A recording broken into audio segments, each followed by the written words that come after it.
Assalamu alaikum wa rahmatullahi wa barakatuh.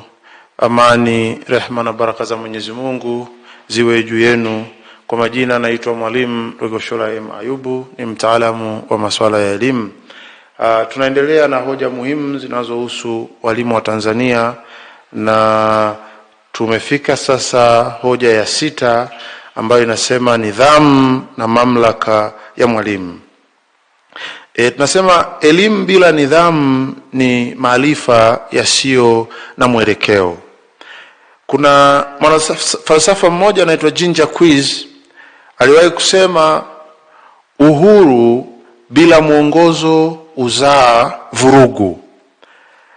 Maana yake nini? Mwalimu asipokuwa na nidhamu ya taaluma yake, hata utendaji wake unakuwa hauna mwelekeo au unakuwa utendaji hafifu.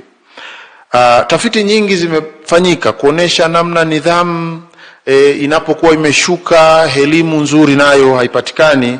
Kwa mfano, UNICEF mwaka 2017 walisema nidhamu bora huongeza ufaulu. Yaani mwalimu mwenye nidhamu ana uwezo wa kuongeza ufaulu kwa sababu taaluma nzima inaongozwa na nidhamu. Lakini Haki Elimu 2019 waliwahi kusema walimu wanaogopa kuchukua hatua za kinidhamu. Kwa nini? Kwa sababu unapochukua hatua za kinidhamu au unapoogopa kuchukua hatua za kinidhamu, unafanya ile elimu iliyokuwa imepangwa kupatikana isipatikane.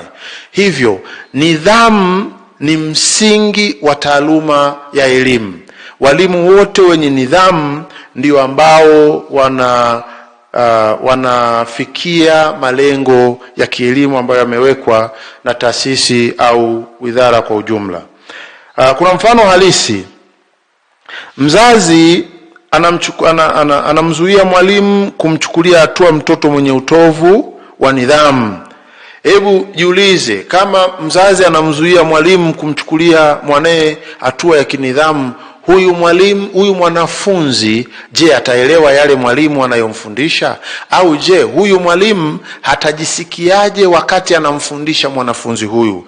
Mwisho wa siku kuna kushindwa kwa mitihani kwa sababu mwanafunzi anakuwa hana nidhamu.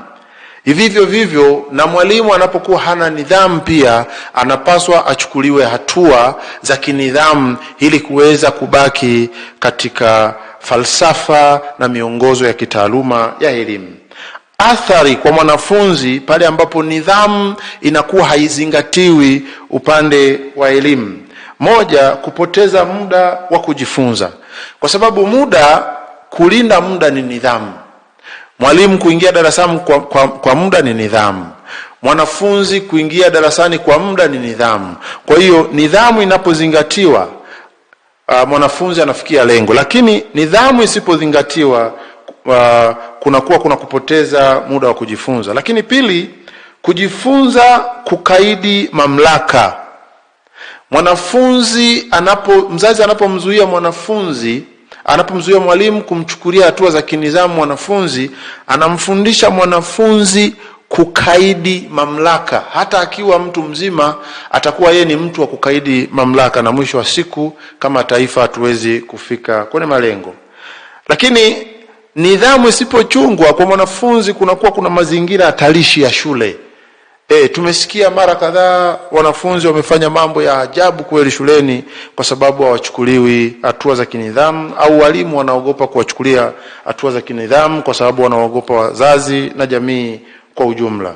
Athari kwa taifa kwa ujumla ni nini kuhusiana na swala ni nidhamu? Moja, ni kupata raia wasiothamini sheria. Hawa watu ambao walikuwa warekebishwi wakati wako shuleni, hawa ndio wanakuja kuvunja sheria za nchi. Lakini kuna migogoro mingi ya kijamii kwa sababu watu hawafuati taratibu. Lakini pia kuna kuvunjika kwa misingi ya utawala wa sheria kwa sababu jambo la nidhamu alikuchukuliwa au alikutiliwa maanani toka shuleni kwa mwalimu na kwa mwanafunzi. Asante sana kwa kunisikiliza.